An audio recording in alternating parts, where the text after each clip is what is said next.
Que faire lorsqu'on pense être victime de violences conjugales? Qu'est-ce que prévoit la loi? Comment on se protège de ces violences? Comment on peut réagir? Je vous explique tout dans cette vidéo. C'est un guide complet à destination des victimes de violences conjugales.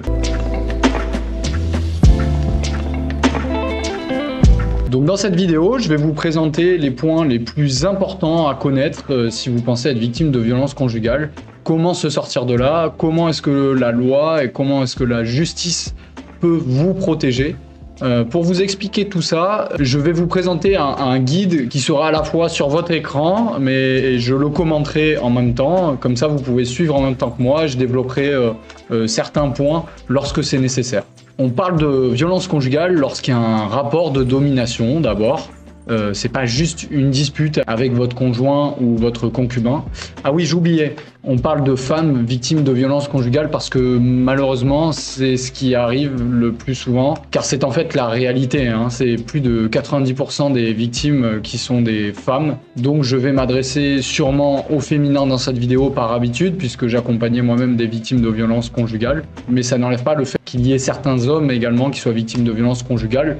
Donc je ne veux pas les heurter, je préfère prévenir, mais en tout cas je m'adresse à toutes les personnes victimes de violences conjugales, que ce soit des hommes ou des femmes, mais la réalité encore une fois c'est que ce sont la plupart du temps, dans la grande majorité des cas, il s'agit d'une femme, donc par réflexe il est possible que je m'adresse plutôt aux femmes, mais cette vidéo bien sûr n'est pas genrée, elle s'adresse à tout le monde. Donc il y a un rapport de domination dans le couple, c'est pas juste une simple dispute, hein. On parle ici vraiment d'un rapport déséquilibré où il y a une personne qui cherche à dominer l'autre. C'est pas juste un désaccord de couple ponctuel.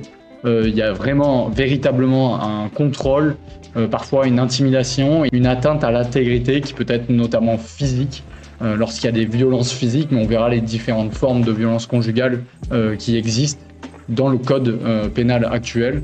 Et cette violence conjugale, elle peut être récente, mais elle peut être aussi ancienne. Selon l'infraction, la prescription va être plus ou moins longue, et donc ça laisse l'opportunité à la victime de déposer plainte dans un temps plus ou moins long. Alors justement, les différentes formes de violences conjugales, il y en a de nombreuses, mais principalement il s'agit de violences physiques, bon, bien sûr des coups, des gifles, des coups de poing, des bousculades, tout ce qui peut entraîner des blessures. En droit on parle d'ITT, d'interruption temporaire totale au sens pénal du terme. Il y a bien sûr aussi des violences psychologiques qui sont pas moins punissables. La jurisprudence, c'est-à-dire l'ensemble des décisions de justice de notre justice à nous en France, reconnaît l'existence de violences conjugales psychologiques. Donc là, ça va être des insultes, des menaces, des dénigrements. Donc on en revient à ce qu'on disait tout à l'heure, ce rapport de domination, il peut être physique mais aussi psychologique. Parfois, il peut être aussi sexuel, avec des viols et des agressions sexuelles qui peuvent être commises à l'encontre de son conjoint, son concubin ou de son partenaire. Mais il y a aussi également des violences économiques, c'est-à-dire des contrôles sur le compte en banque, la privation d'argent, surtout dans le cas où certaines femmes ne travaillent pas et qu'elles dépendent de leur mari. Il y a là également une soumission par le côté matériel de la relation. On parle de violence conjugale dès lors que ça concerne un conjoint, un concubin, un partenaire de Pacs, et donc toutes les situations où on peut dire que deux personnes sont en couple. Il n'y a pas besoin de prouver qu'il y a eu un mariage ou un Pacs ou quoi que ce soit. Une union libre rentre tout à fait dans cette définition, et ensuite le juge, lorsqu'il va juger l'affaire, va prendre en compte les relations qui existaient ou qui existent actuellement entre la victime et l'auteur pour déterminer si oui ou non ce sont des violences conjugales. Du coup ça nous amène à des conséquences bien sûr pour la victime. On n'a pas besoin, même si c'est très important, de s'attarder là-dessus, mais ce que je veux dire c'est que il y a bien sûr une peur, il y a un isolement, un stress. C'est vrai qu'aussi on peut avoir des indices quand on voit une personne qui s'isole, qui était pourtant notre ami ou quelqu'un de notre famille, qu'on voit de moins en moins depuis qu'elle est avec cette nouvelle personne, ce nouveau conjoint, concubin ou partenaire de Pacs. Ce sont des signes, une perte d'estime de soi, donc de confiance en soi, d'autonomie. Il y a un impact psychologique et social, comme on vient de l'expliquer. Et donc la victime, bien souvent, elle se retrouve seule et parfois, et même souvent, enfermée avec l'auteur de violences conjugales, parfois avec un enfant, donc ça peut être quand même très compliqué pour elle. Alors une fois qu'on a vu ça, on va pouvoir s'intéresser maintenant à ce qu'on peut faire concrètement en tant que victime de violences conjugales. Mais juste avant, je voulais simplement vous rappeler que En fait, moi-même, donc du coup, je suis juriste et j'ai recensé l'ensemble des démarches qui peuvent être effectuées par la victime de violences conjugales avec des modèles de courrier, des astuces pratiques et des informations juridiques dans un document. Donc j'ai fait un guide également en papier, en plus de cette vidéo, qui est bien sûr un guide offert. Vous aurez juste à vous rendre sur le lien dans la description. Ça vous permet ensuite d'avoir accès à ma page internet. Vous avez juste à renseigner votre mail et vous recevez donc un guide juridique complet pour la victime de violences conjugales. Et d'autre part, si jamais vous voulez me poser une question à moi en particulier, une question juridique, vous pouvez me la poser via mon formulaire qui est sur mon site internet droitauppluriel.fr/question. Voilà, c'était juste une parenthèse, donc n'hésitez pas, pensez-y à télécharger ce guide. Alors maintenant, on va passer à la suite. Là, on va parler concret. Donc qu'est-ce qu'on fait déjà en cas d'urgence? Bien sûr, on appelle la police dès qu'on est en danger, mais également le 114 par SMS pour les personnes qui sont malentendantes ou qui ont un handicap qui leur permettent pas d'appeler la police par téléphone. Il y a aussi une plateforme pour les victimes de violences, le 3919. Donc c'est une plateforme téléphonique que vous pouvez appeler en tout anonymat et vous aurez des renseignements et une aide en direct avec un interlocuteur pour pouvoir vous sortir des violences conjugales. Première chose à faire si vous êtes en danger, donc vous faites le 17, vous appelez la police. Si possible, vous partez directement du domicile, quittez le domicile avec vos enfants s'ils sont en danger, mais également tous vos documents d'identité que vous estimez nécessaires, également votre téléphone portable et quelques affaires également pour pouvoir avoir quelques vêtements pour les jours à venir. Bien sûr, si vous êtes blessé, allez voir un médecin directement, aller directement aux urgences, donc aller à l'hôpital, potentiellement même appeler le SAMU, composer le 15. Une fois à l'hôpital, vous expliquez que vous êtes victime de violences conjugales et donc les hôpitaux vont pouvoir faire le lien avec les services de police, notamment pour obtenir un certificat médical avec les fameuses ITT dont je vous parlais tout à l'heure, les interruptions temporaires totales, qui sont un instrument en fait au niveau du droit pénal permettant aux professionnels du droit d'estimer la gravité de vos blessures, que ce soit physiques ou psychologiques. Ces certificats médicaux, bien sûr, ce sont des preuves des violences et donc c'est hyper important de le faire constater par un médecin. Alors une fois que vous avez pu faire soigner vos blessures et que vous avez été vu par un médecin, se pose la question de la police.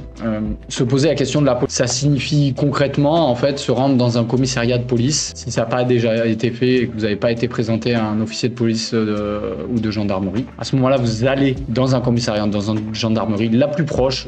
On s'en fout que ce soit proche de chez vous, la plus proche de là où vous êtes actuellement. Vous expliquez ce qui s'est passé. Si jamais vous êtes parti avec les enfants, que le papa ou la maman à l'autorité parentale, il faudra indiquer que vous êtes parti avec les enfants du fait de ces violences et que c'était pour les protéger. Alors pour ça, certaines personnes vous diront d'aller poser une main courante pour expliquer que vous êtes parti avec les enfants, etc.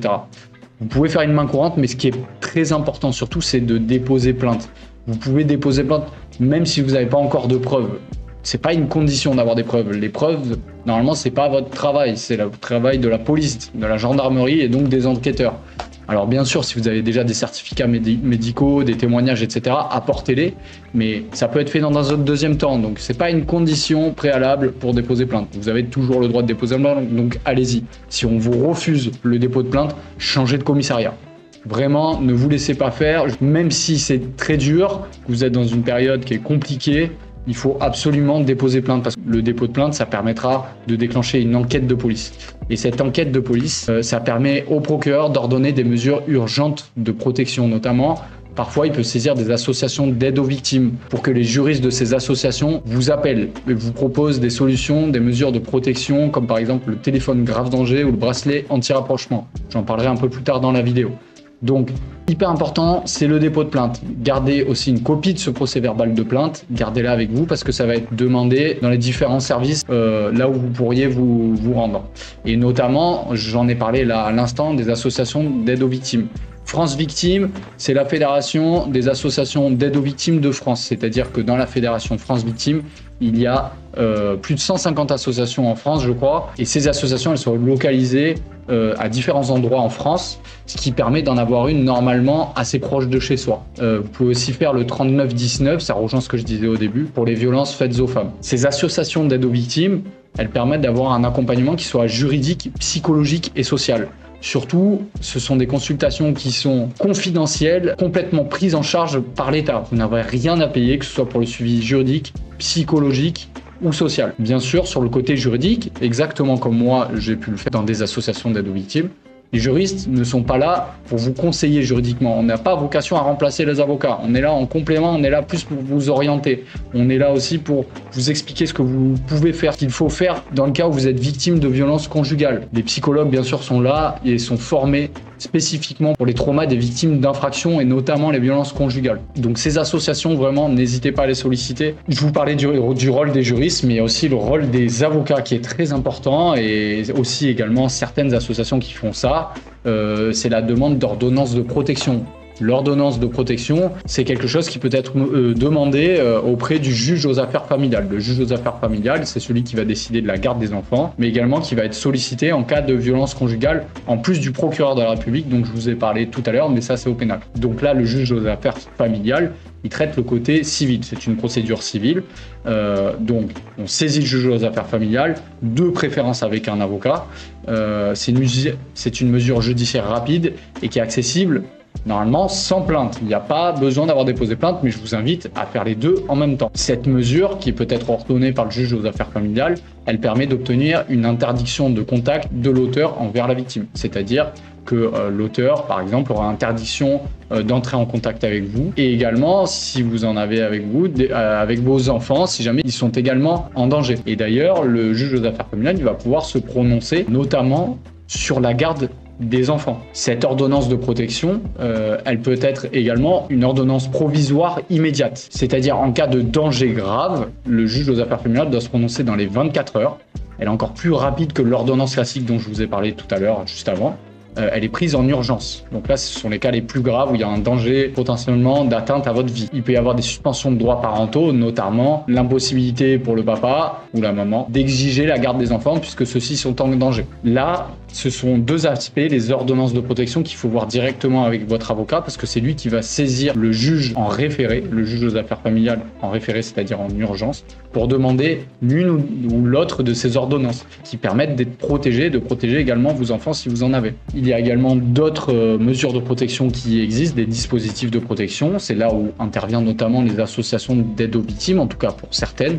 On parle du bracelet anti-rapprochement, mais également du téléphone grave danger. Le bracelet anti-rapprochement, en principe, on le donne plutôt une fois qu'il y a eu la condamnation de l'auteur pour qu'il respecte, par exemple, une interdiction de contact avec la victime ou de se rendre dans certains lieux. Mais il y a également le téléphone grave danger qui permet, dans l'attente de l'arrestation de l'auteur, dans la plupart des cas, à la victime d'avoir un dispositif qui permet, par simple pression de bouton, d'alerter la police, de vous géolocaliser, de les faire intervenir.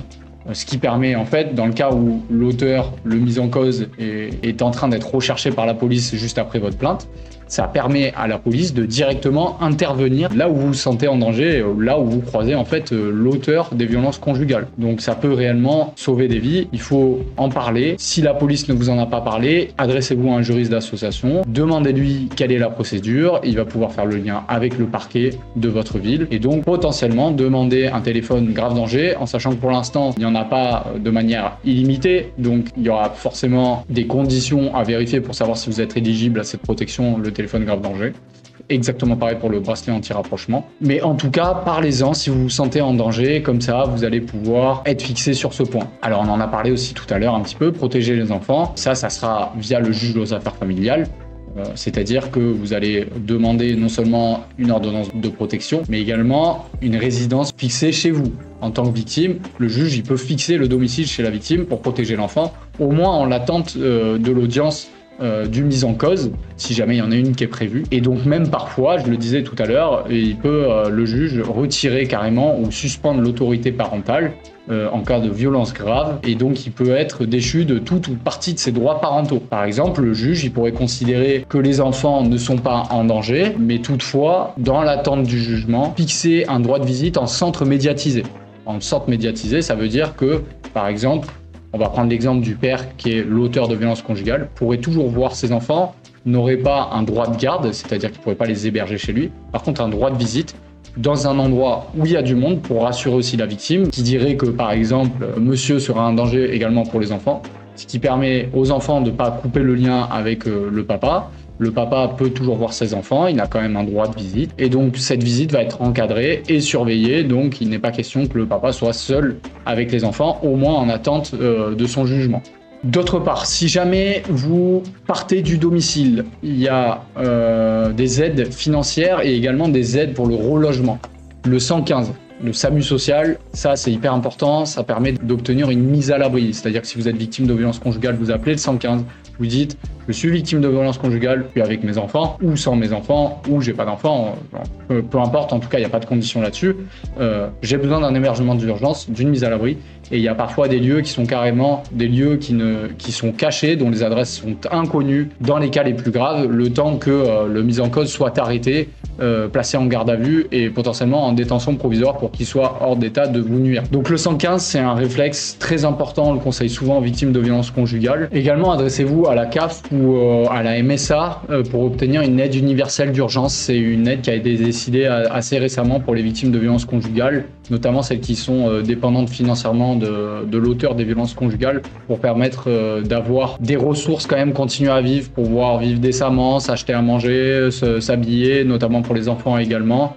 Le montant il est calculé selon le revenu et selon le nombre d'enfants qu'a la personne victime de violences conjugales. Je vous mettrai un lien pour en savoir plus dans la description de cette vidéo. Mais parfois cette aide elle peut atteindre plus de 1000 €, hein, donc ça permet vraiment de se sortir de cette dépendance financière. En résumé, ce qu'on dit depuis tout à l'heure, c'est que en fait, si vous êtes victime de violences conjugales, on se rend compte que vous n'êtes pas seul, même si vous pensez être seul, puisque vous allez avoir un accompagnement juridique, psychologique et social par les associations d'aide aux victimes. Le dépôt de plainte, ça vous permet ensuite d'avoir une protection puisque le mis en cause pourrait être arrêté et placé en garde à vue.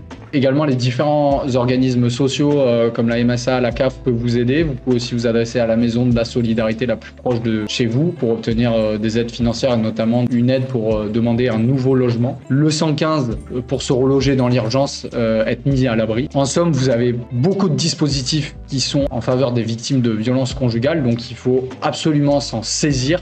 Et une fois de plus, je vous invite vraiment, après avoir déposé plainte, bien sûr avoir consulté un médecin, à vous adresser à l'association d'aide aux victimes la plus proche de chez vous. Je vous mettrai également le lien en description du site internet France Victimes pour que vous puissiez trouver une association d'aide aux victimes la plus proche de chez vous. Voilà, la vidéo est terminée. J'espère que ça a pu aider certaines personnes victimes de violences conjugales.